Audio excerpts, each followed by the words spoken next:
Sewing friends, my name's Sherry and this is Practical Stitches, and we are going to talk about making an easy quilt block. One of my viewers asked me where you should begin if you've never quilted anything before. And I know I wouldn't say I'm an expert quilter by any means. I'm not an expert at anything really, but I like to try new things, and I have made a few quilts. And this is the very first quilt block that I ever made. My aunt suggested it when I went to her and said, I don't really know that much about quilting, can you help me? And she suggested that I make a 9-patch block. So we're going to make one. So I'm sure that there are lots of other quilt blocks that are easy, but this is the first one that I made, and I made a couple of quilt tops. They're not quite finished, but I did make a full quilt out of using the 9-patch block, and both of them look completely different.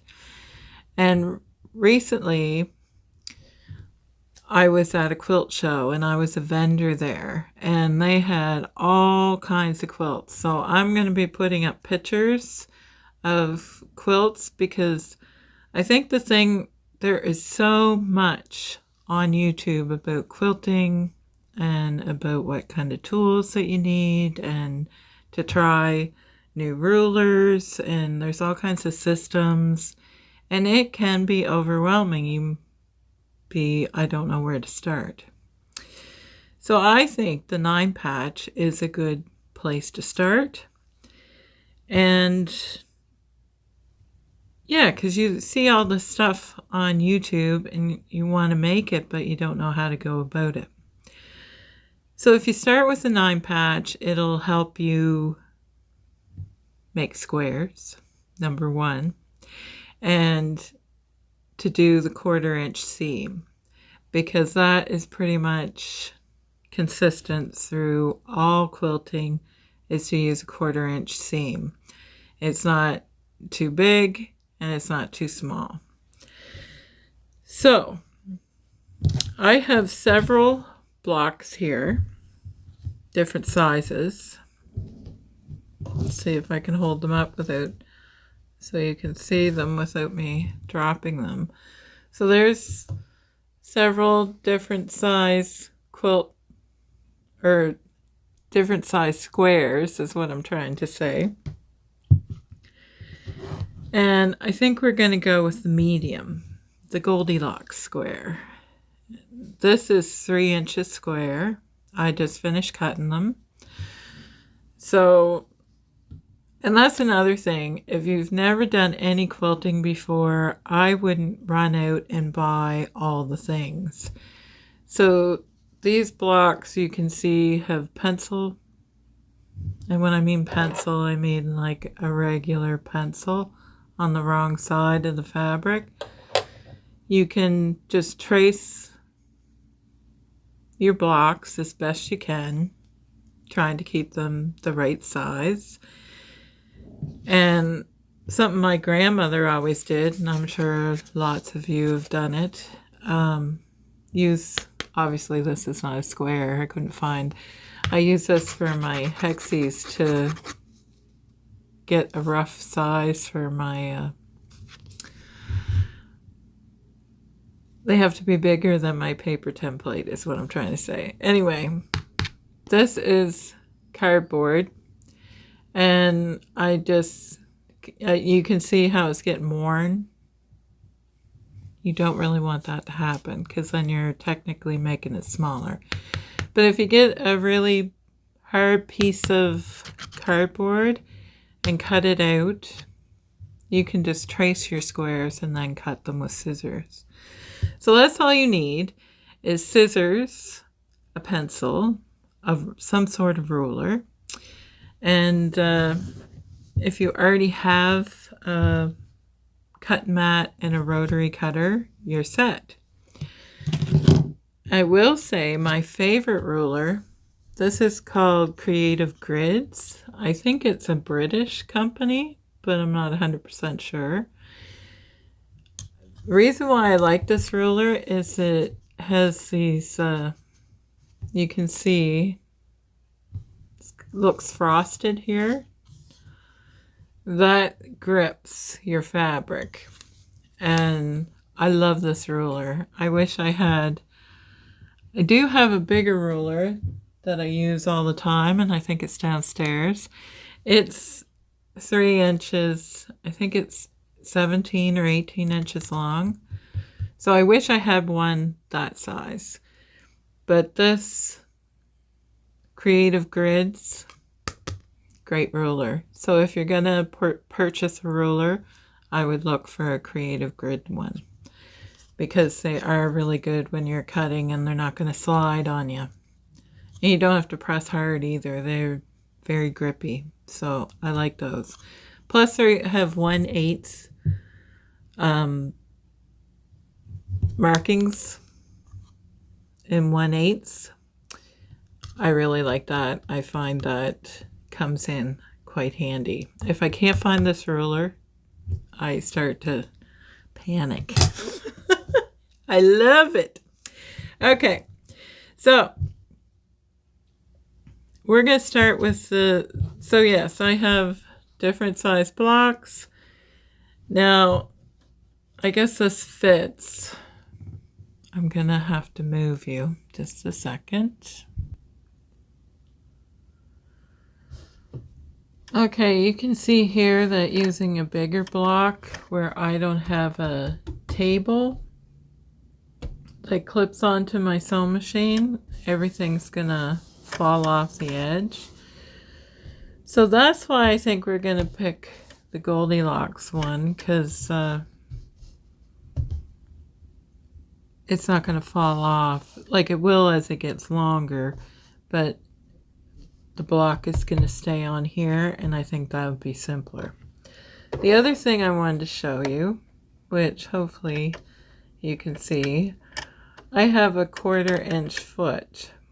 Now I bought this halfway through making a quilt because my machine does not have, let's see if I can move it around so you can not see at all. It doesn't have a marking for a 1/4 inch. It's right in here, and this foot right here is the guide for a 1/4 inch. So you can't get it wrong. Another, if your machine doesn't have a marking, you can always use your seam gauge and line it up with the needle right here. And this, you can tell, is a 1/4 inch. I hope you can see that with my fancy camera angles. All right. Goldilocks squares are 3 inches square. And the reason I did that is they're the same size as my ruler. My ruler is 3 inches wide. So it's just easier to cut them out that way. Not too big and not too small. And I always use a 2 for piecing, a 2, what is it, a millimeter stitch lengths.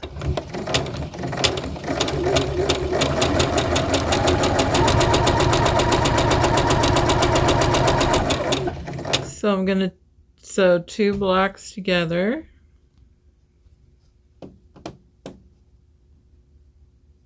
Line them up as best I can.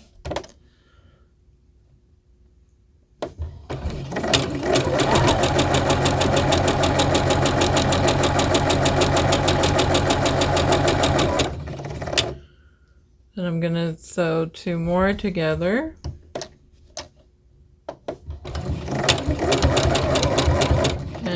I have my fabric just against this little metal prong.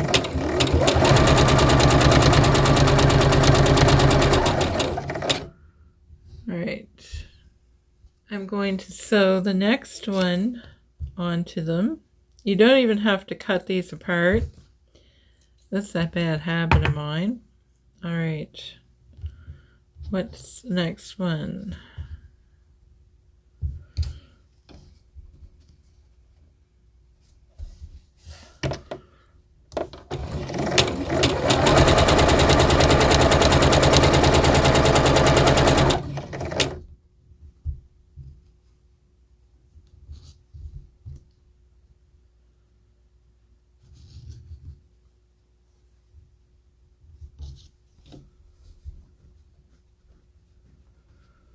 So you're just going to line up your block as best you can.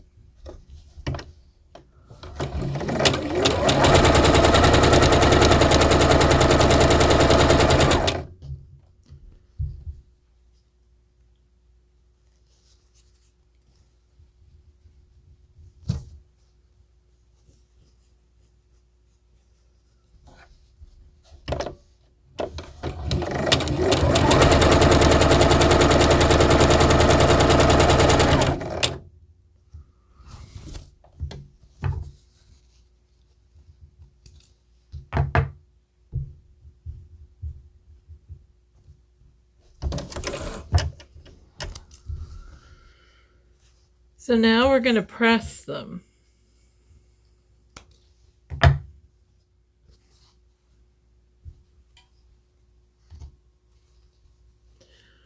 So we have our three blocks,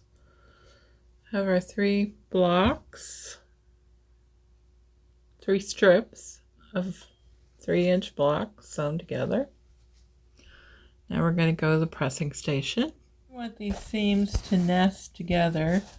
This one's going outwards. Whoops. So this one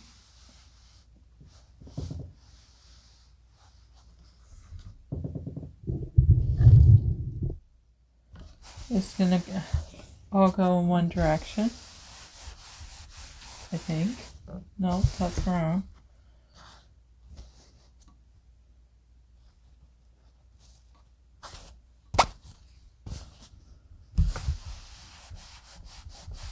There we go. So if you lay them like this, you'll be able to tell which seams are supposed to go which way.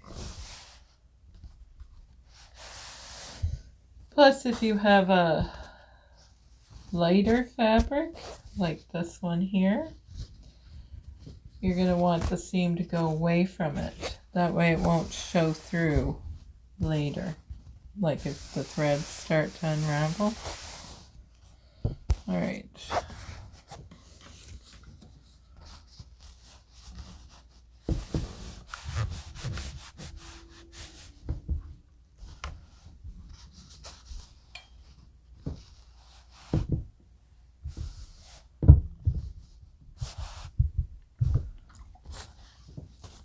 if I did a good job. Okay, I just thought I was recording all that. It's me trying to show you nested seams. So these seams are going this way, and these seams are going this way. So when you sew them together, you're not sewing through all the layers all at the same time. And it helps you line up your blocks. You want them to line up where they meet, where the previous seam was. So you can stick a pin in here. I don't normally, but you can. And you can always check it. I usually fold it down and make sure that it's in the right spot. And by nesting, they don't move. because the seams are going in the opposite directions. They kind of line up like a puzzle.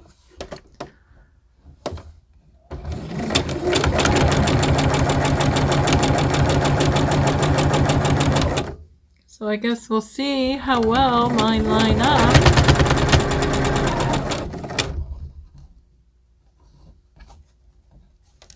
And you can always check. I think they're going to line up.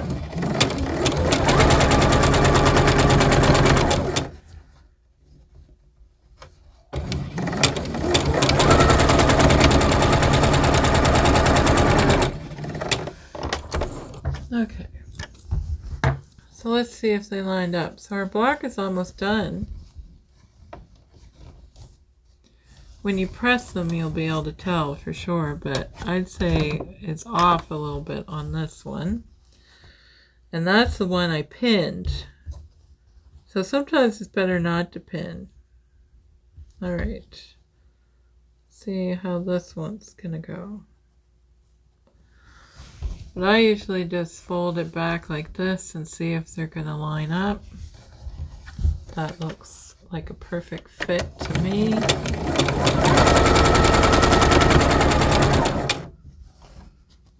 And again,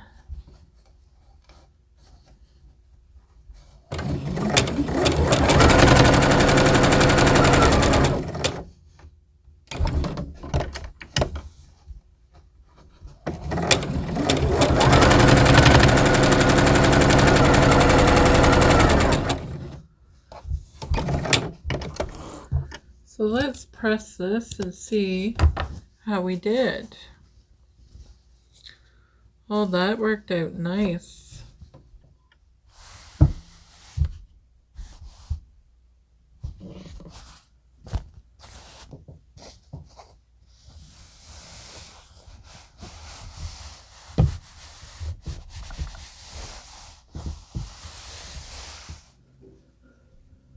So there's our 9 patch, 3 by 3. Now, I always found when I first started making these, I thought, oh, it doesn't look right. Well, it's because both seams are used up in the center, so it makes it look wonky. But that is, and all my intersections lined up pretty good. They're probably not perfect, but I would not take this out to fix it because it's off just a smidge right here. I wouldn't take that out to fix that. I think I'm happy with that. And the quilt police do not come to your house. Block to do because there's so many ways that you can incorporate it into your a quilt. You can put You can put sashing around it. You can put like a border around it and other squares like the same size, like up here, to join them, or you can just sew them together. I'll put some pictures up of a few, or you can have it on point and then make it a square like this way.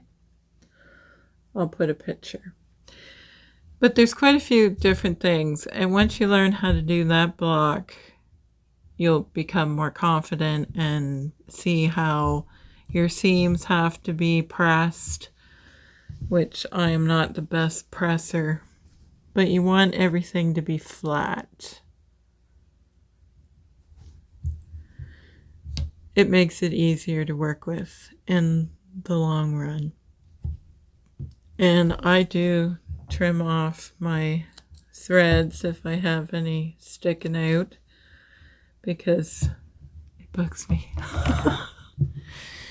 And I would love to hear in the comments, what was your first quilt block that you made? Or do you think that you would try a 9-patch? It is a good way to use up scraps. You can use all different colors. And I'm pretty sure I've shown you some pictures of some quilts that are all different colors and shapes made with squares. All right. Inspires you to make a quilt block, and no, it isn't hard. It's very simple. You just have to figure out a way to try and sew straight lines.